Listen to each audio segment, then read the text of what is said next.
Aloha mai kako and welcome back to my channel. This is Ulani and we are doing July's spread for this month. I'm sorry it's late, but this month's theme for July is Limu. Limu is seaweed, the Hawaiian word for seaweed, and I chose Limu because it's perfect for summertime. We really have a lot of limu in life, and we're always in the ocean in summer, so I thought it'd be perfect. I know we had kohola last month for the whale, so I wanted to do something with the ocean again, but didn't want to do a marine animal, so I decided to do limu, which was perfect. So this month's Olelo no Eau, again Hawaiian proverb or saying, is talking about limu. So literally limu being the hairy fish, like the one in the ocean that is seen as a fish, but it's the long-haired fish. Hawaiians really perceive limu or seaweed as a very important thing in the ocean, a very important living source of food, source of medicine, and so on. So I really focused on a couple of seaweeds specifically, and I chose these 4 types because they're the more green. I wanted to keep my theme green colored, so they're the more green limu. There's plenty limu, and some limu are darker colors, like limu kohu is more of like a pinkish color, so I wanted to just focus on green ones. So the Olelo no Eau is Kai'alawa hololao ke kai. So the long-haired fish of the sea, the limu. There's over 100 species of limu in Hawaii, but Hawaiians knew which ones were good for different things. So the 4 that I picked, the big one that you see that goes behind the July name is Limu Pa'alahalaha. So Pa'alahalaha, it's kind of like a really shiny green. It's also known as sea lettuce, and it's really, really good. The one you see on the right, the thicker one, and it's actually going to be the darkest one, it's kind of a velvety looking limu, which is pretty awesome. It's called vavaiole, which is literally like a rat's foot, which is kind of funny. But the one on the bottom right corner is Limu ele ele, and that one, it's kind of hard to draw because it's more of a wispy looking limu. So if you really look at it under like a microscope, it looks like that. But in reality, on a rock, it just looks like almost like moss, like deep green moss is all covering it.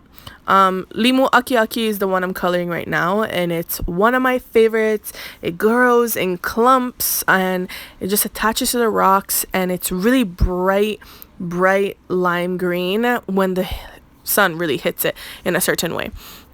So again, these are the 4 that I'm focusing on during this month. Out of the 100 species, these are 4 of the bright green ones that I liked, and also that Hawaiians eat. Not all limus are edible, but these 4 were, and then they were recognized for it.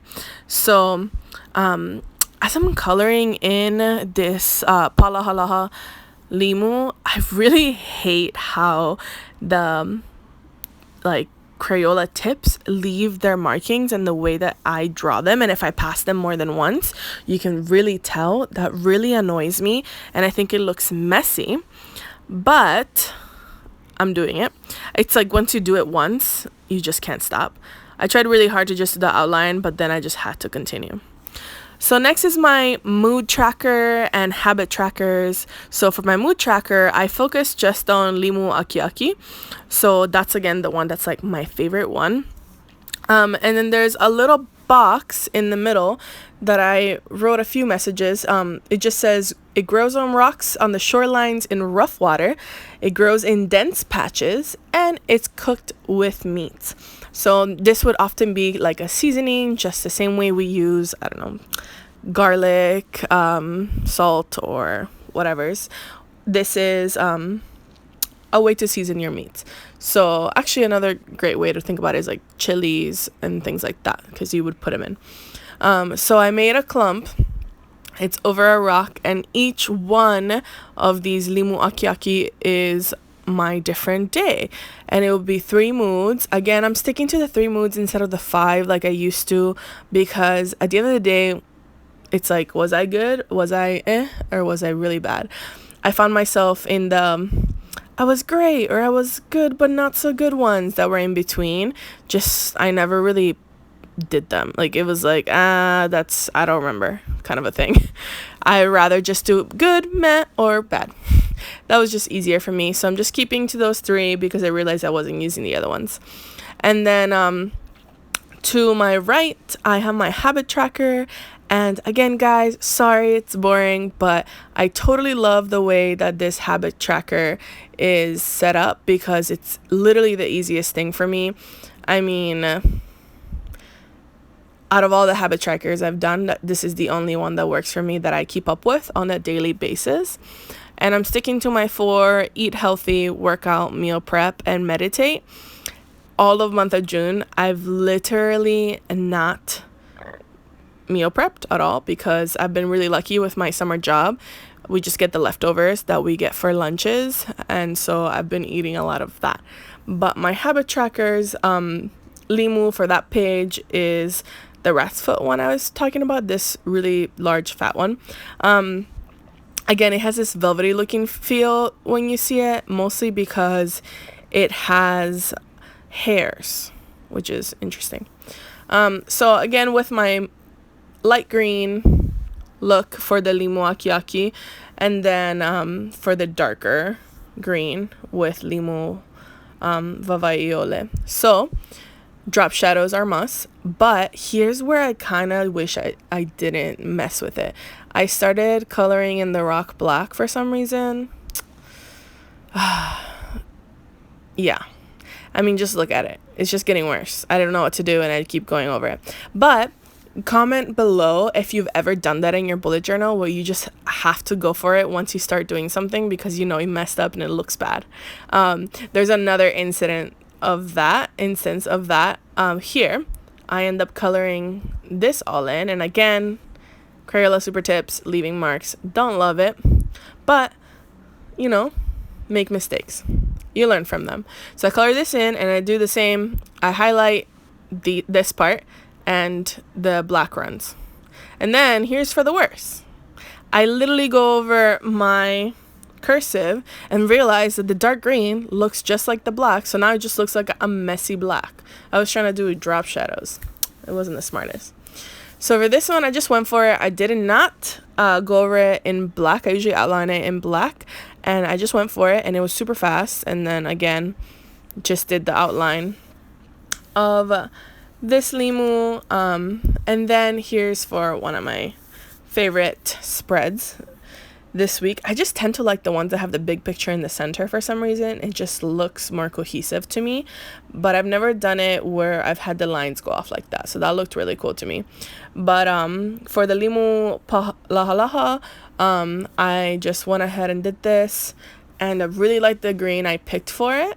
However, again, hated how my Crayola tip markers, sorry, just I colored it in. It did not look good, guys. Did not look good. But I really like this look of the lines. I'm gonna do this type of spread again, and these drop shadows to these lines just made it pop, and it looks centered and neat. So tell me what you guys think about this spread. I mean, I enjoy it. Do any of you guys notice that you like the center ones better? Because I tend to go for those. Here I am again, messing up the rock. Anyone else have better ways of coloring in rocks without getting too detailed? Not sure. So here I'm thinking I'm just gonna do the outlines, because I hate how the other side looked when I had to color it in. So I'm making the outline super neat, and I'm going around my Limu leaves, because they have all these like intricate folds. And then I get right here, and I'm like, oh man, dang it, I messed it up, and it looks too weird, so I have to color it in, because I accidentally let that touch the side, because it's in the crack of the book. So sorry guys, but here I am coloring it in, making it really, really ugly. But here it is. So the next one is awesome. This was inspired by Waimanalo. So in Waimanalo, Oahu, they're doing a Limu restoration project. So what they're doing is they're putting out, like, in ropes, they're tying Limu, and they are putting it out in the ocean so that Limu can, grow from there. But what I love about this, I saw a picture of my friend Lily wearing this as a haku, which was awesome. So shout out to Lily. Mahalo for that pic. She has a hilo braid. So if you guys see that rope looking thing in the middle, that's a hilo style braid that is just twisted, like 2 tea leaves twisted back and forth on opposite directions and wrapped around each other. So that's a hilo style braid, and the limu is in between each twist.